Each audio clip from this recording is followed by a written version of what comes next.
Dear Antino's Crusader of the Philippines, sa bawat araw na lumilipas, sa aming pagkikibaka ay hindi napapagod.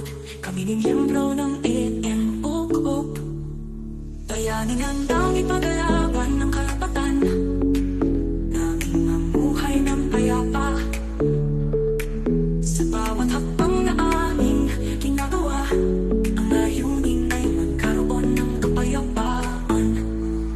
Sa aming mga tahanan at komunidad, laban sa mga maiingay na kapitbahay at negosyo na nagtutulog ng ingay at polusyon sa hangin.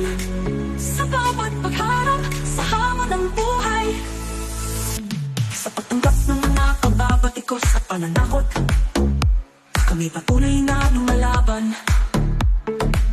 Dahil sa aming puso at isip, bayani kami sa pagkilos at pagsulong. Hindi madali ang aming misyon, daming hadlang at hirap naming hinaharap. Pero hindi namin hinahayaang maging baliw sa aming pananaw.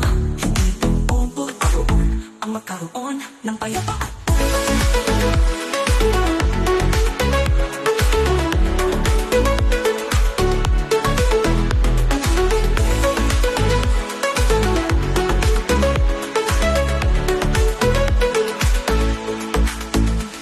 Napayapa at tunay na payapa, nararanasan namin ang sakit sa puso, sa paulit-ulit na ingay at polusyon sa kapaligiran.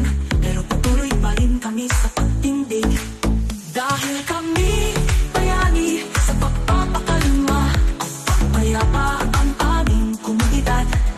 Ika'y bayani, ako'y bayani, tayo ay bayani sa pagpapakita ng tunay na kabayanihan. Sa paghahanap